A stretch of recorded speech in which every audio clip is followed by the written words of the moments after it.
Առաջինը շարունակում է աշխատանքը ուղիղ եթերում բարև ձեզ։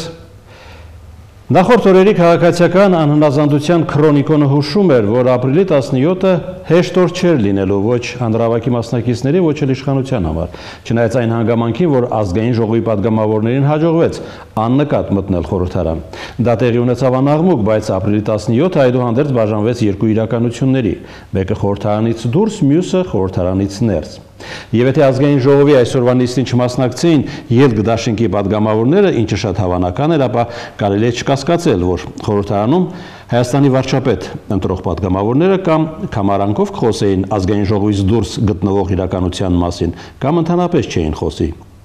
Եվ դա կլիներ ևս մեկ քաղաքական աղետ ժողովրդավարության մասին երազող Հայաստանի համար։ Ելքի պատգամավորները փորձեցին կամրջել այդ երկու իրարամերժ իրականությունները, այդ կամրջից օգտվելու ընտրությունը թողնելով Հայաստանի քաղաքացուն։ Մենք սկսում ենք աշխատանքը առաջինի տաղավարում, բայց դա ձեզ չի խանգարի հետևել Երևանում տեղի ունեցող բողոքի ակցիաներին մեր YouTube-ի հեռարձակմամբ։ Առաջին հյուրը, առաջինի տաղավարի ազգային ժողովի փոխխոսնակ Էդուարդ Շարմազանովն է, բարև ձեզ։ Բարև ձեզ։ Ինչ ուզում է լինի այսօր պատմական օր էր եւ Հայաստանը խորհրդարանական կառավարման առաջին վարչապետին է ընտրել։ Բայցերը հիմա գալիս են բայցերը։ Դուք ենթադրում եք, որ այսպիսի ընտրություն է սպասվում վարչապետի։ Այո։ Մենք ենթադրում ենք, որ հիմնականում երկու կոալիցիոն ուժերը կողմ կքվեարկեն։ Ծառուկյան դաշինքը, ինչպես եւ ենթադրվում է, նրանք չէին բացառում, որ կլինի ազգային քվեարկություն, եւ ելքը մշտապես դեմ էր արտահայտվում մեր տեխնացությանը, հանրապետական կուսակցության ներկայացուցիչներին եւ կոնկրետ նաեւ մեր տեխնացությանը, եւ այդ իմաստով ինձ համար լուրջ անակնկալներ չեղավ։ Շատ կարեւոր էր, որ քննարկումը ազգային ժողովում տեղվեց, նաեւ գաղափարական քննարկում եղավ, իհարկե նաեւ եղան ելույթներ, միգուցե իշխանության ելույթների հետ համամիջ ընդդիմության մի հատված, ընդդիմության ելույթների հետ համամիջ է իշխանության հատվածը բազմաժողովրդավարություն է, դա բազմակարծություն է, ամեն դեպքում մենք ականատես եղանք Հայաստանի Հանրապետության ուրագույն պատմության մեջ առաջին պատմական նիստին եւ ազգային ժողովը այլևս վերջնականապես ընտրեց Հայաստանի Հանրապետության պարլամենտական համակարգի առաջին վարչապետին։ Բազմակարծությունը մեկ տեխնացիով ընտրությունը։ Միանշանակ, իսկ Գերմանիայի Բունդեսթագում Տիկին Մերկելի դեմ տեխնացու եղել է, չի եղել։ Եվ ամբողջ աշխարհում պարլամենտական համակարգերում վարչապետը առաջադրվում է քաղաքական մեծամասնության առաջնորդը։ Ընդամենը մի քանի օր առաջ Գերմանիան ընտրեց կանցլերին եւ մենք տեսանք Շարմազանովիչը դժվար պահին ձեռք մեկնում Գերմանիային, որովհետեւ մենք օրինակ պետք է վերցնենք ժողովրդավարական երկրներից։ Ես իմ բացման խոսքում նշեցի, որ մենք այսօր չխուսափեցինք քաղաքական երկու իրականություններից, մեկը խորհրդարանի ներսում էր, որի մասին դուք մի փոքր խոսեցիք, մեկը խորհրդարանից դուրս։ Դուք շարունակում եք չնկատել այն, ինչ տեղի ունենում դրսում։ Նախ այնպես չի, որ մենք չենք նկատում։ Մենք նկատում ենք, բայց օրակարգն է կեղծ։ Այդ նշած այդ գործիչը ասում էր, որ ինքը պետք է ամեն ինչ անի, որպեսզի թույլ չտա, այո, որպեսզի թույլ չտա քվեարկությունը տեղի ունեցավ։ Իր օրակարգը ձախողեց։ Եվ գաղտնի ոնած ինչպես եք մտել ազգային։ Շատ սովորական։ Ես իմ ծառայողական ավտոմեքենայով եկել, այսօր էլ դրա առաջի օրն։ Կասկածանք կա, որ շատերը քնել են ազգային ժողովում, գիշերն են եկել։ Համենայն դեպս ես եւ իմ շատ գործընկերներ քնել ենք եւ գիշերել ենք յուրաքանչյուրս մեր տունը։ Հիմա ինչ անել այն իրականության հետ, որի մասին ես ուզում եմ մի փոքր ավելի շատ խոսալ։ Իրականությունը կեղծ է։ Այսինքն ապաքաղաքական է, տրամաբանություն չկա եւ պարոն վարչապետը նորընտիր առաջարկություն արեց երխմբակցության ներկայացուցիչներին, որպեսզի նրանք օգնեն իրենց գործընկերոջը փողոցից վերադառնալ ինստիտուցիոնալ ընդդիմության փուլ։ Իսկ ինչ պետք է անի իշխանությունը։ Մարդը մտել է մի փակուղի, որից մենակ ինքը պետք է իրեն կարողանա օգնել։ Օրակարգը կեղծ է ամբողջությամբ։ Ասում եմ, եթե մինչև ապրիլի 17-ը ինքը ասում էր բոյկոտ կանենք, թույլ չենք տա, որ եսի մտնեն ազգային ժողով, եսի քվեարկություն չլինի, համադրական ճգնաժամ լինի, արտահերթ ընտրություն լինի, իշխանությունը փողոցում է, ինքն է չի ասում։ Հիմա իշխանությունը էլ փողոցում չի, իշխանությունը ընտրված է, կա գործադիրի ղեկավար վարչապետ, հիմա ինչի դեմ է պայքարում։ Այսինքն սահմանադրական առումով այլևս ազգային ժողովը լուծարելու, արտահերթ ընտրություններ իրականացնելու որևէ իրավական նորմ չկա եւ ամբողջությամբ իր օրակարգը եւ երեք եւ Առավել եւս այսօր վարչապետի ընտրությունից հետո կեղծը եւ արհեստական։ Լավ, պարոն Շարմազանով, բերեք իշխանության գործող համակարգից դժգոհ քաղաքացիների այս ակցիաների վրա աչք չփակենք եւ հաշվի նստենք այն ինչ տեղի է ունել։ Պարոն Մնացականյան, Ես ուզում եմ հարցս ասել ձեզ, ով է ձեռք մեկնելու այդ դժգոհները, չէ՞ որ նրանք էլ են ձեր քաղաքացիները։ Իսկ ով է ասում որ մեր քաղաքացիները չեն։ Բայց ո՞րն է օրակարգը։ Ով ասում որ մեր քաղաքացիները չեն։ Հենց ընդդիմությունը, հենց նույն ելքը ամիսներ շարունակ, մի տարի շարունակ օգտվել է իր պարլամենտական ընդդիմության իրավունքից լսումներ է կազմակերպել, ցանկացած թեմայով, ԵԱՏՄ-ից վերջացած մարտի 1-ով սկսած։ Ով է այդ ձեռքը բռնել։ Օրենսդրական նախաձեռնություններով է հանդես եկել, պարլամենտական վերահսկողական լծակներ կան, պարլամենտական համակարգում ընդդիմությունը այնքան իրավունք ունի, որ ավանտյուրիզմը, պատեհապաշտությունն է գնալ միտինգ անել։ Ինչի շուրջ է ինքը միտինգ անում։ Դուք գիտեք, ասում ո՞րն է օրակարգը։ Այսինքն այսօր ավելի ազդեցիկ էր եւ ժողովրդի ավելի շատ գործ արեցին այն գործիչները, ովքեր որ դեմ առ դեմ քննադատեցին իշխանությանը, թե դրանք ովքեր որ գնում են մերժողական ճանապարհով։ Սա է խնդիրը։ Ցանկացած երկրում նիհիլիզմը, քաղաքական մերժողականությունը դա ճանապարհ չի, դա փակուղի է։ Բայց ելի եմ կրկնում, եթե փողոցում քաղաքացիներ կան, այդ քաղաքացիների պատասխանատվությունը առաջինը կրում է իշխանությունը։ Ոչ։ Եթե փողոցում կան քաղաքացիներ, այդ հավաքների պատասխանատվությունը կրում է այն քաղաքական գործիչը, այն քաղաքական թիմը, որը հրավիրել է հրապարակ այդ քաղաքացիներին։ Հիմա ձեզ չի հետաքրքրելու ինչ է կատարվում։ Իհարկե հետաքրքրելու է։ Իմ երկրում Հայաստանի Հանրապետությունը լիդերը հայտարարել է Հայաստանի հեղափոխության։ Դա կեղծ օրակարգ է։ Հայաստանի Հանրապետությունում ցանկացած իրադարձություն մեզ հետաքրքրում է։ Մենք լուսնի վրա չենք ապրում, բայց գիծը քաշել, ինքդ մտնես փակուղի, հետդ էլ ուզենաս ամբողջ մի հատ շարժում տանես փակուղի, ես սա չեմ հասկանում։ Եթե դուք ից բացատրեք նպատակը, ինչ թավշյա հեղափոխություն։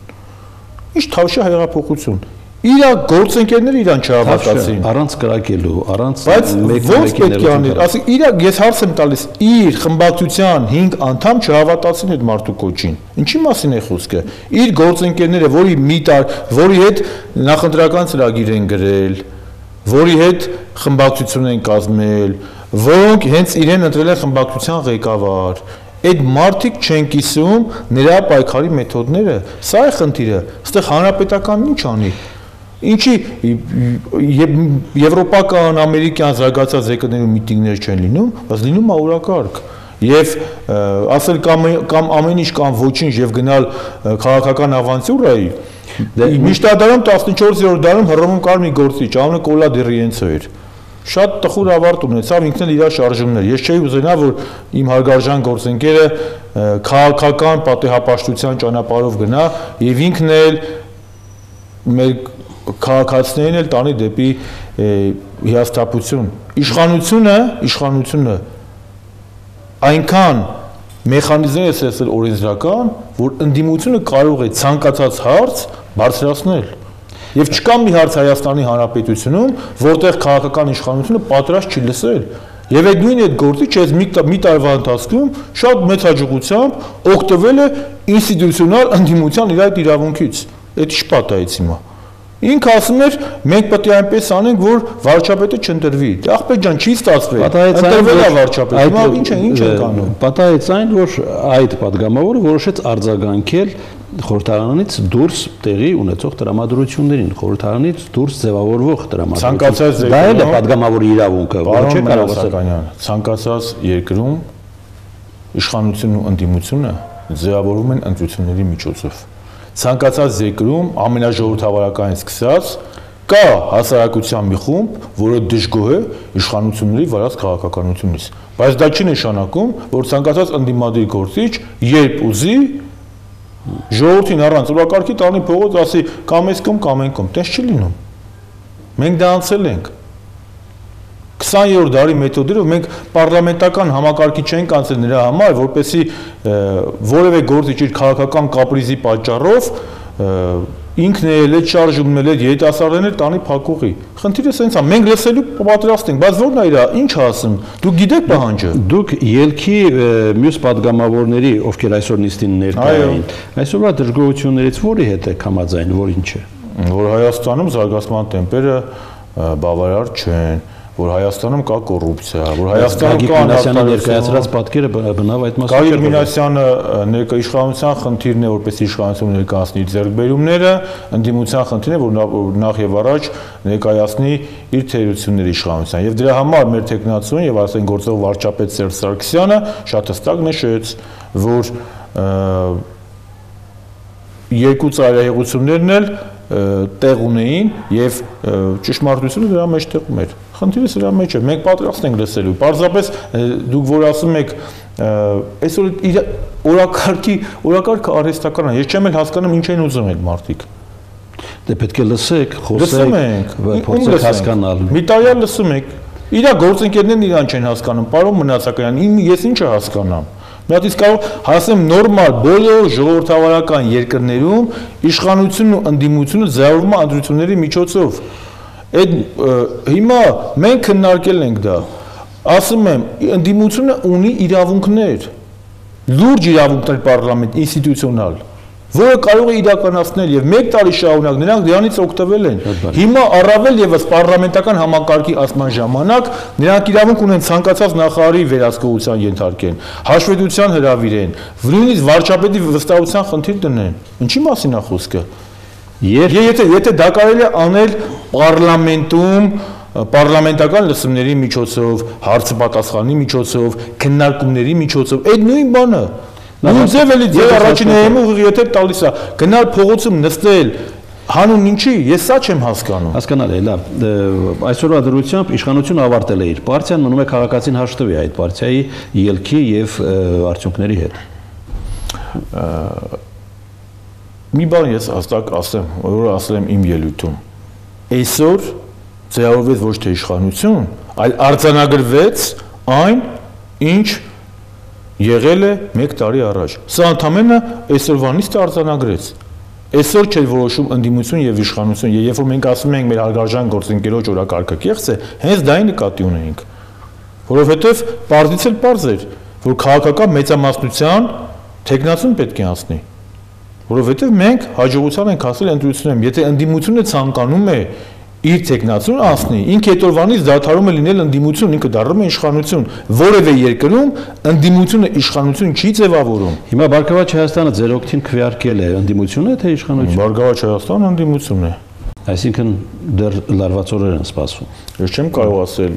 ինչ օրեր են սպասում, բայց Հայաստանի Հանրապետությունում բոլորս պետք է գործենք օրենքի շրջանակներում։ Դուք էլ, ես էլ, իշխանությունն էլ, ընդդիմությունն էլ, միտինգ անողն էլ, ոստիկանն էլ։ Ժողովրդավարությունը առանց օրինականության չի լինում, հակառակ դեպքում կլինի ամենաթողություն։ Մենք բազմակարծությանը կողմ ենք, քաղաքացիների խաղաղ երթերին, բողոքներին, ցույցերին կողմ ենք, որովհետև դա է սահմանադրական ազատություն է, բայց միևնույն ժամանակ իմ ազատությունը ավարտվում է այնտեղ, որտեղ սկսում է Նվեր Մնացականյանի ազատությունը, եւ չի կարող Էդուարդ Շարմազանովի ազատությունը լինել ի հաշիվ Նվեր Մնացականյանի ազատության։ Լավ, եւ ավարտում ենք արդեն։ Հիմա պետք է սպասել հանդարտվի Երևանը եւ ոչ միայն Երևանը եւ հետո նոր անցնել այն փոփոխություններին, որը ենթադրում է արդեն վարչապետի ընտրությունը, թե վաղվանից մենք ականատես կլինենք ներքին փոփոխությունների եւ քանի որ դուք նշեցիք որ մենք շատ բան գիտենք հավանաբար դուք գիտեք ինչ փոփոխություններ է սպասում կառավարության ներս Այո շատ բան գիտենք որովհետեւ մենք կուսակցություն եւ կուսակցությունում ենք քննարկում պարլամենտական համակարգում քաղաքական թիմերի նշանակությունը մեծանում է ես ինքս քաղաքական կուսակցության ղեկավար մարմնի ներկայացուցիչ եմ բայց քաղաքական կոռեկտությունից ելնելով փակագծերը չբացեմ պարոն վարչապետը նշեց որ կարճ ժամանակահատվածում նա կնշանակի կներկայացնի նախարարներին եւ արդեն դրանից հետո մենք կսկսենք քննարկել նախարարներին, փոխվարչապետերին, այո, շրջանառվող անուններն են լինելու հավանաբար։ Ես նշեցի ամենայն դեպքում շրջանառվող անունների մեջ կան սպասելի անուններ։ Շնորհակալություն, որ այս բարդ եւ խառը օրը ժամանակ գտնվեց։ Բոլորիս խաղաղություն եմ մաղթում, համերաշխություն եմ մաղթում եւ Աստված թող համերաշխության, խաղաղության մեջ պահի մեր երկիրը։ Եվ այդ խաղաղության ամենամեծ չափաբաժինը նվիրենք այսօր փողոցում կանգնած։ Իհարկե, բոլորը մեր քաղաքացիներն են եւ մենք էլ իրավունք չունեն որևէ մեկին։ Ամեն դեպքում իշխանությունը մեծ անելիք ունի, դա մի ժխտեք դուք։ Ես չեմ ժխտում, ես չեմ եկել այստեղ ժխտելու, ժխտողները ուրիշ տեղ են, մենք չենք ժխտում։ Մենք չենք ժխտում եւ մենք պատրաստ ենք լսել մեկ յուրաքանչյուր քաղաքացու բողոք։ Ապրիլի 17-ը, ինչպես նշեցի, կարևոր օր է եւ կարևոր օրվա մեր առաջին տաղավարում առաջին հյուրը ազգային ժողովի փոխոսնակ Էդուարդ Շարմազանովն էր։